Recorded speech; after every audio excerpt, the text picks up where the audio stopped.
प्रिय विद्यार्थियों, पिछले व्याख्यान में हमने बात की थी भारत सरकार अधिनियम 1935 की। और इस भारत सरकार अधिनियम 1935 में जो प्रावधान किए गए और जिस प्रकार का संविधान भारतीय क्षेत्र के लिए, भारतीय शासन के लिए बनाया गया, वो अपने आप में अनूठा है। और साथ ही सबसे महत्वपूर्ण बात यह है कि भारतीय शासन अधिनियम 1935 वर्तमान संविधान का मौलिक आधार और मूलभूत स्रोत है।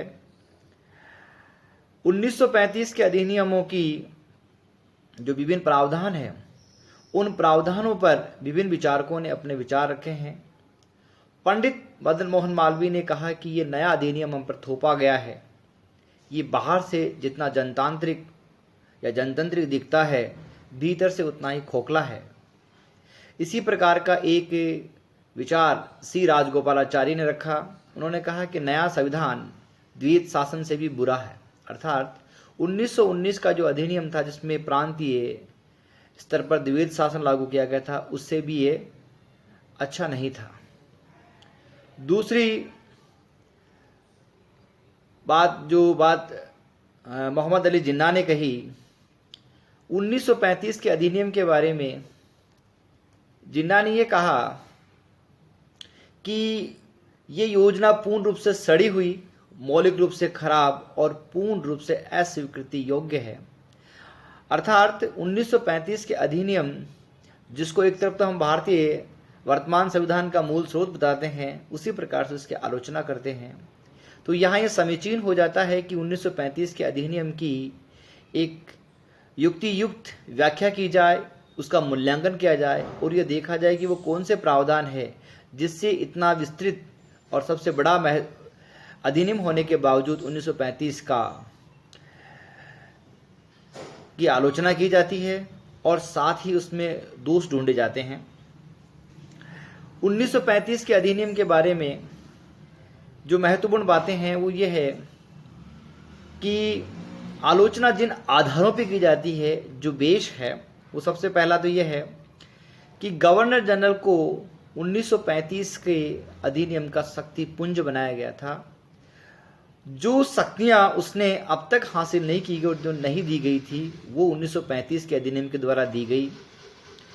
साथ ही अल्पसंख्यक और अन्य वर्गों को प्रतिनिधित्व दे करके या पृथक निर्वाचन क्षेत्रों का आवंटन करके भारत में पृथकतावादी अल्पसंख्यकों व सांप्रदायिक शक्तियों को बढ़ावा दिया गया। तीसरा, ये भारतीय नरेशों, जमींदारों व अन्य जो प्रतिक्रियाशील तत्व थे, उनको सम्मान दिया गया, उनको कहते हैं कि सहारा दिया गया। और चौथा जो महत्वपूर्ण आधार वो ये है कि शक्तियों का पेचीदा एवं दोषपूर्ण बंटवारा किया गया। तो इस प्रकार से हम कह सकते हैं कि ये जो आधार है, इन आधारों पर हमें 1935 के अधिनियम की व्याख्या की जानी चाहिए, व्याख्या करनी चाहिए। तो इसमें सबसे पहला बिंदु जो लेते हैं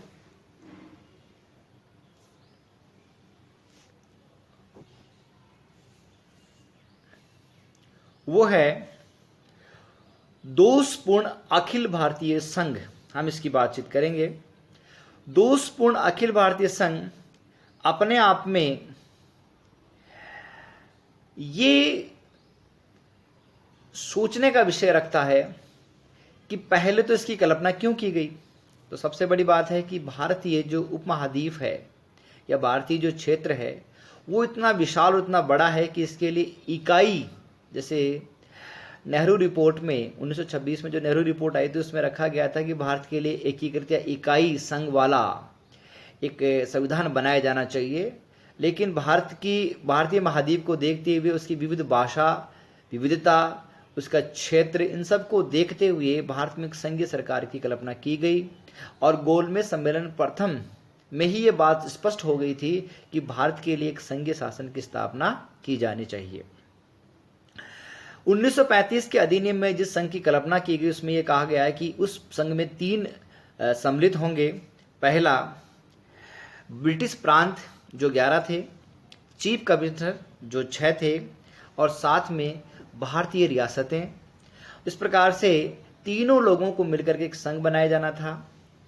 दो जो प्रथम है ब्रिटिश प्रांत और चीफ कमिश्नर, उनके लिए संघ में शामिल होना अनिवार्य था, और भारतीय रियासतों के लिए ये वैकल्पिक था।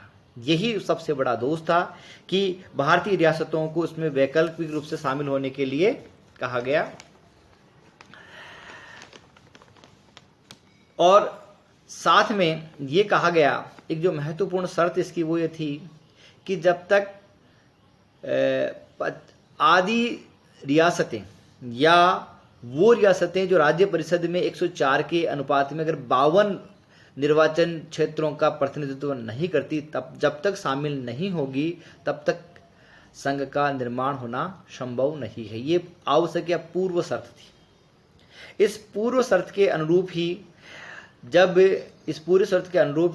जब रियासतें एक प्रवेश प्रपत्र या जिसको हम कहते हैं इंस्ट्रूमेंट ऑफ एक्सेशन ये भर के देगी, उस इंस्ट्रूमेंट ऑफ एक्सेशन में ये केंद्र और रियासतों के बीच में एक अनुबंध होगा, और वो जो विभिन्न विषय हैं जिन पर आपस में बंटवारा होगा उस पर उसका वर्णन होगा।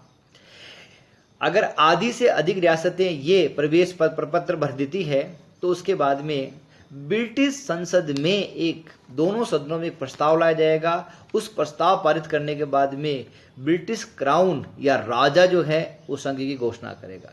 इसका तात्पर्य है कि ये जो संघ है वो भारत में नहीं बनना था बल्कि ब्रिटिश संसद में बनना था, और साथ में ब्रिटिश जो प्रांत और चीफ कमिश्नरों को तो अनिवार्य किया गया, और भारतीय रियासतों को इसके लिए छूट दी गई कि उसमें शामिल हो या नहीं हो। यही इस दोषपूर्ण संघ का कहते कारण था, जिसके कारण से इसका गठन नहीं हो पाया। दूसरी महत्वपूर्ण बात थी कि जो संघ बनाया जाना था, इस संघ में पहली बात है कि इसका निर्माण ब्रिटिश संसद द्वारा किया जाना था। तो इसका मतलब है कि जो सत्ता है औपचारिक रूप से सत्ता किसके पास होगी? ब्रिटिश संसद में होगी, भारतीयों के पास नहीं होगी। भारतीयों को आत्मनिर्णय का अधिकार नहीं दिया गया। और साथ में जो पूर्व शर्त लगाई गई वो उस अखिल भारतीय संघ के निर्माण या गठन नहीं होने के मुख्य कारण बने। अब दूसरा जो महत्वपूर्ण बात है कि गवर्नर जनरल को अत्यधिक शक्ति संपन्न बनाना। 1935 के अधिनियम से पूर्व जितनी शक्तियां गवर्नर जनरल को कभी नहीं मिली वो 1935 के अधिनियम के द्वारा दी गई।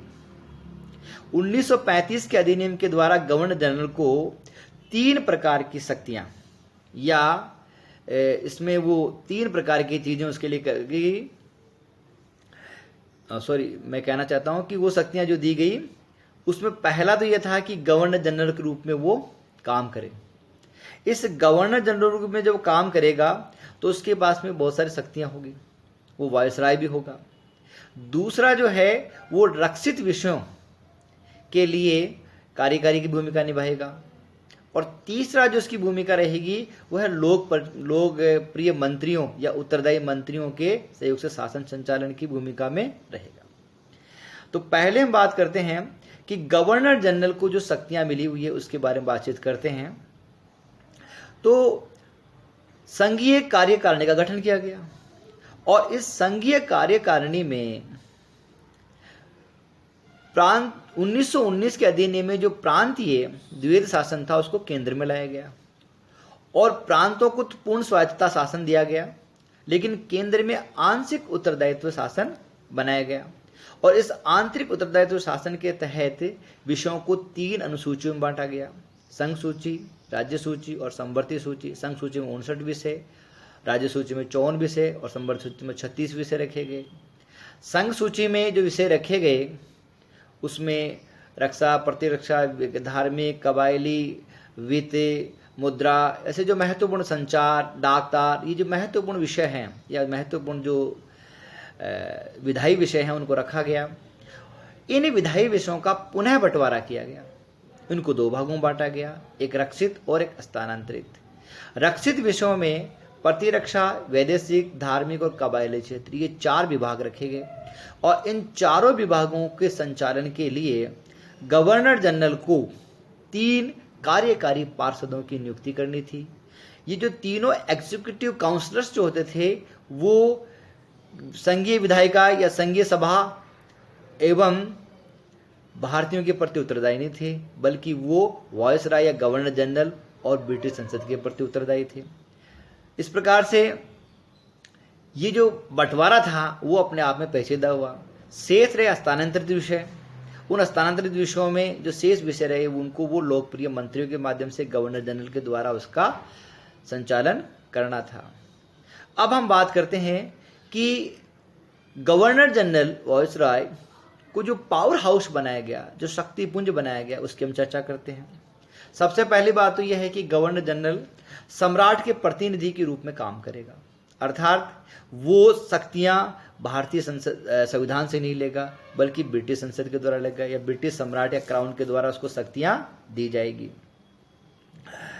और उसके तहत वो सम्राट के प्रतिनिधि के तहत जिन भारतीय रियासतों के साथ में ब्रिटिश संसद का या क्राउन का जो कॉन्ट्रैक्ट है, उस कॉन्ट्रैक्ट के तहत वो भारतीय रियासतों पर प्रभुता या डोमिनेंस का प्रयोग करेगा, अर्थात उनको दिशा निर्देश देगा, उनको संघीय सरकार के अनुरूप कार्य करने के लिए प्रतिबद्ध करेगा, उनको जो कॉन्ट्रैक्ट की जो विधियां, जो कॉन्ट्रैक्ट की जो प्रावधान है उस प्रावधानों के अनुसार अगर वो विचरण करते हैं तो उनको आदेशित निर्देशित करेगा।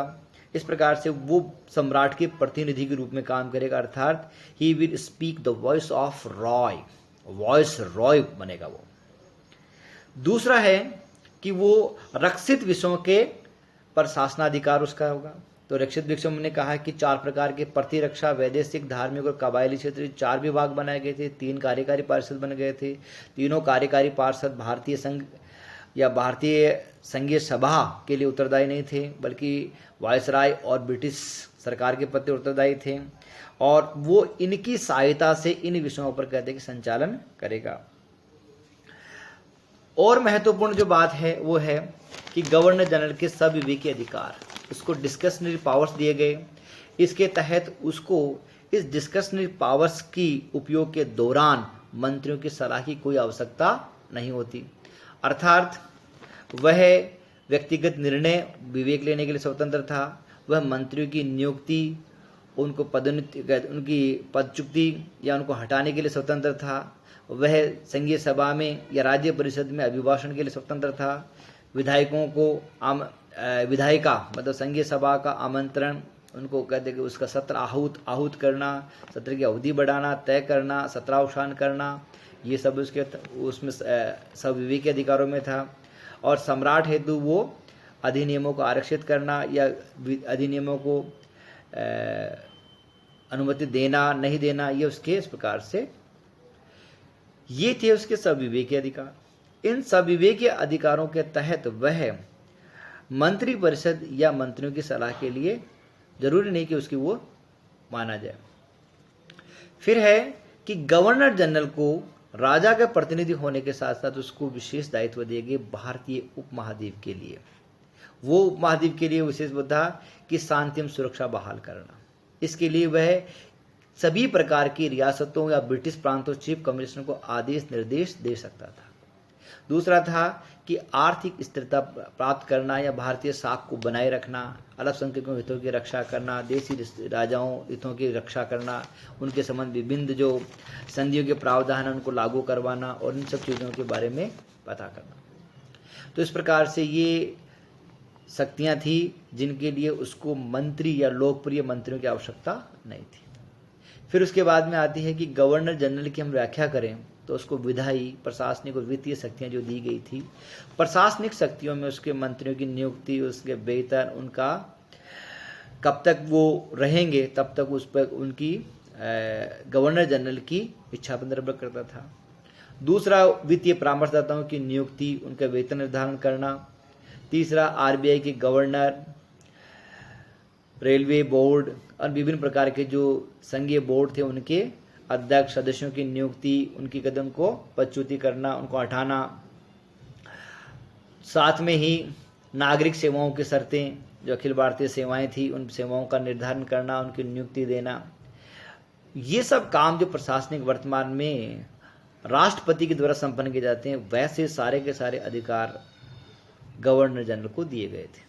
इसी प्रकार से विधायी अधिकारियों के तहत उसको विधेयकों को अनुमति देना, विधेयकों को रोकना, उसको कहते हैं कि वापस लौटाना, साथ ही विधायी व वित्तीय नियमों का संरचना करना, उनको बनाना और राज्य परिषद में 6 पार्षदों की या 6 सदस्यों का मनोनयन करना।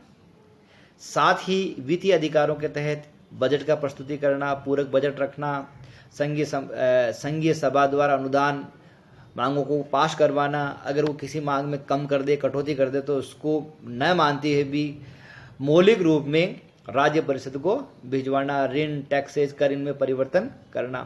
तो ये सब जो है वर्तमान में जो शक्तियाँ, चाहे विधायी, प्रशासनिक और वित्तीय शक्तियाँ जो राष्ट्रपति को दी गई थी, ठीक वैसी शक्तियाँ गवर्नर जनरल को दी गई थी। साथ में गवर्नर जनरल जो था वो प्रांतीय क्षेत्र में जितने भी जो गवर्नर्स थे उनको आदेश निर्देश देने की सत्ता रखता था। उसको विशेष अधिकारों के तहत प्रांतीय, क्योंकि भारतीय सुरक्षा शाख, आर्थिक क्षेत्र, आर्थिक सुरक्षा शाख, इनको बनाए रखने के लिए उसको शक्तियाँ दी गई थी। तो उन शक्तियों को विवेक उपयोग करने के लिए वो प्रांतीय गवर्नर को आदेश निर्देश दे सकता था। ठीक इसके साथ ही वो पूर्व अनुमतियां दिया करता था। प्रांतीय जो विधायिकाएं थी या विधान परिषदें थी जो अधिनियम कानून बनाती थी, उसके लिए कई बार पूर्व उनको आवश्यकता होती थी पूर्व अनुमति की, तो पूर्व अनुमति भी उसके द्वारा दी जाती थी। साथ ही कुछ मामलों में जो सविवेकी और व्यक्तिक अधिकार थे प्रांतीय गवर्नरों के, उनमें भी आदेश निर्देश वो उनको दे सकता था। इसी प्रकार से चीफ कमिश्नर दिल्ली, कुर्ग, अंडमान निकोबार, पिपलोदा, अजमेर, मेरवाड़ा, ये जो चीफ कमिश्नर थे 6, इनकी जो चीफ कमिश्नर्स की नियुक्ति करना, उनका वेतन निर्धारण करना, ये सब द्वारा की जा सकते थे। और साथ ही गवर्नर जनरल को 3 असाधारण शक्तियां दी गई थी। जैसे भारतीय राष्ट्रपति को विशेष या असाधारण शक्तियां दी गई, वैसे ही असाधारण शक्तियां गवर्नर जनरल को दी गई थी। अध्यादेश जारी करने की शक्ति, कि अगर उसको लगता कि संघीय सभा का अधिवेशन चल रहा हो तो मंत्रियों की सहायता से, और संघीय सभा का अधिवेशन नहीं चल रहा हो तो वो अपने विवेक से या स्वविवेक से निर्णय करने वाले क्षेत्रों में अध्यादेश जारी कर सकता था। और अध्यादेश संघीय सभा के पुनः गठन होने से 6 सप्ताह तक वो जारी रह सकता था। इसी प्रकार से नियम बनाने और लागू करने की शक्तियाँ, कि वित्तीय और विधायी नियम बनाने की शक्तियाँ उसको दी गई थी, कि वो अपने सब विवेक से उसको लगे कि नियम बनाने हैं तो बना सकता था।